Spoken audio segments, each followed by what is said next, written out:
ही नहीं, ऐसा नहीं होना चाहिए।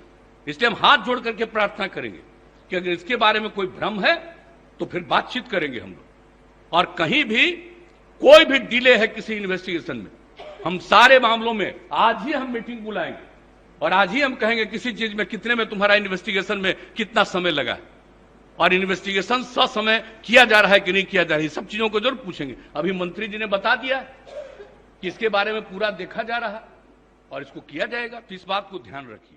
हाउस में नमस्कार, न्यूज फॉर नेशन देख रहे हैं आप, मैं हूं आपके साथ रश्मि। आज बिहार विधानसभा में जिस तरह से स्पीकर विजय सिन्हा ने सरकार के खिलाफ ही मोर्चा खोल दिया और बाकायदा ये बताया कि किस तरह से बिहार में सरकार को काम करना चाहिए। इतना ही नहीं, स्पीकर विजय सिन्हा ने सरकार को 16 मार्च तक का अल्टीमेटम दे दिया, जिसके बाद सीएम नीतीश कुमार के भी तेवर देखने को मिले। एक के बाद एक विवादित बयान सीएम नीतीश कुमार की तरफ से दिया गया, लेकिन आखिरी में जो होना था वही हुआ, यानी कि सीएम नीतीश कुमार हाथ जोड़कर स्पीकर विजय सिन्हा से ये कहते हुए नजर आए कि इस तरह से सदन नहीं चल सकता, यानी कि आप सरकार को इस तरह से बेइज्जत मत कीजिए। इस बात को लेकर प्रार्थना सीएम नीतीश कुमार की तरफ से की गई है, यानी कि आज सदन में स्पीकर विजय सिन्हा के सामने सीएम नीतीश कुमार हाथ जोड़कर प्रार्थना करते हुए नजर आए। पहले तो सीएम नीतीश कुमार के तेवर देखने को मिले, जिसके बाद स्पीकर विजय सिन्हा की तरफ से भी पलटवार किया गया और उस पलटवार को सुनते ही सीएम नीतीश कुमार ने अपने आप को समेट लिया, या यूं कहें कि सीएम नीतीश कुमार स्पीकर विजय सिन्हा के सामने झुकते हुए हाथ उन्होंने जोड़ लिया और साथ ही साथ ये प्रार्थना उनकी तरफ से की गई कि इस तरह से सरकार को बेइज्जत न किया जाए। ऐसे में क्या कुछ तस्वीरें बिहार विधानसभा से देखने को मिली है, सीएम नीतीश कुमार किस तरह से स्पीकर विजय सिन्हा के सामने प्रार्थना कर रहे हैं, छोड़े जाते हैं आपको उस पूरे वीडियो के साथ। के हिसाब से ही चलना चाहिए और पहली बार हम देख रहे हैं, इतने दिनों से हमको एमएलए के रूप में भी रहने का काम मिला है, ये चौथी बार हमको यहां पर काम करने का मौका मिल रहा है, ये पहली बार हम देख रहे हैं। ऐसा तो आज तक कभी हुआ ही नहीं, ऐसा नहीं होना चाहिए।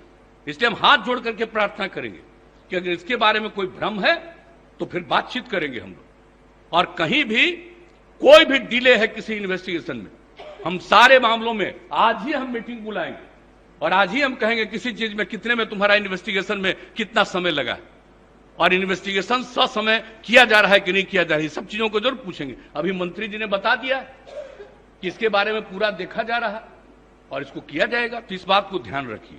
हाउस में हर चीज को आज नहीं फिर कल, ये नहीं हाउस का काम। अब माननीय मुख्यमंत्री जी, सदन में जब प्रश्न आया कि इस कुर्की जब्ती कब तक होगा और उसी में एक मामला इन्होंने जोड़ा, जिसके कारण 3 बार सदन के अंदर सारे विधायकों ने उठ करके हंगामा किए। हमने आग्रह किया कि विशेषाधिकार कमेटी में चल रहा, उस पर चर्चा नहीं होगी। मामला हुआ कि जो आयोजनकर्ता उद्घाटनकर्ता का आज तक अरेस्टिंग नहीं हुआ, दर्शक दीर्घा में बैठे लोगों को अंदर भेज के 19 दिन के बाद जेल से निकला। इस मामला को सरकार क्यों गंभीरता से नहीं ली?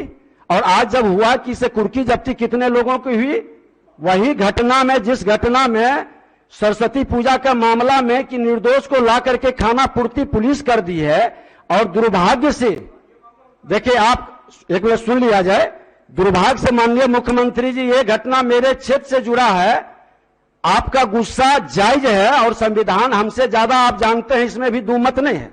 हम लोग तो आपसे सीखते हैं, आसन तो आपसे क्या, जो वरिष्ठ लोग हैं उनसे भी सीखते हैं। और सदन चल रही है सबके सहयोग से, लेकिन आपके उस जीरो टॉलरेंस का मामला, न्याय के साथ विकास का मामला, कानून का राज्य स्थापित करने का, न बचाते हैं न फंसाते हैं। तो सदन 3 बार हंगामा किया, सारे पक्ष और प्रतिपक्ष के सदस्य खड़े हुए और उन्होंने कहा कि दर्शक दीर्घा के व्यक्ति को आपने जेल भेज दिया, जो कि थाना से भी जमानत मिलता है, लेकिन आयोजनकर्ता उद्घाटनकर्ता पर आपने कार्रवाई नहीं किया। जो पदाधिकारी वहां मौजूद था उस पर भी आपने कार्रवाई नहीं किया। पूरी मामला नहीं, ये नहीं, आसन को हतोत्साहित या डिमोरलाइज करने की सिर्फ बात नहीं हो, पारदर्शिता के साथ व्यवस्था बने। और हमको तो आप सब लोग मिलकर बैठाए हैं, मैं तो आप ही की भावना को स्थापित कर रहा हूं कि कोई भी गलत करेंगे, कानून के साथ खिलवाड़ करेंगे, विधायिका को कमजोर करना चाहेंगे और प्रशासनिक अराजकता फैलाना चाहेंगे, जो मुख्यमंत्री कतई नहीं होने देंगे। और आपकी अच्छी बात है हम चाहते हैं कि पूरी मामला को आप गंभीरता से अपने स्तर से देखवा लें।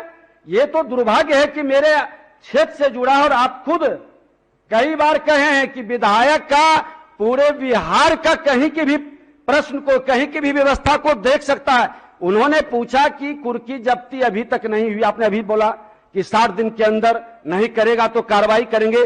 60 दिन से ऊपर हो गया मामला, क्षेत्र जाते हैं, माननीय मुख्यमंत्री जी ये सम्मान आप लोगों ने ही दिया, जाते ही लोग क्वेश्चन खड़ा कर देता है, पूछता है आप इतने बड़े आसन पर बैठा करके, और मैं एक दारोगा का, एक थाना प्रभारी का, एक डीएसपी की भी बात को नहीं रख पाता हूं। विधायिका का कई प्रश्न इस पर उठा है, आप लोगों की बैठक में यह मामला उठा है। जैसा आप कहें, जैसे कहें सदन चलाना उसी तरह से सदन चलेगी, लेकिन सरकार के संरक्षण में, सरकार के नीति के हित में ही हम लोग ये व्यवस्था बना रहे हैं।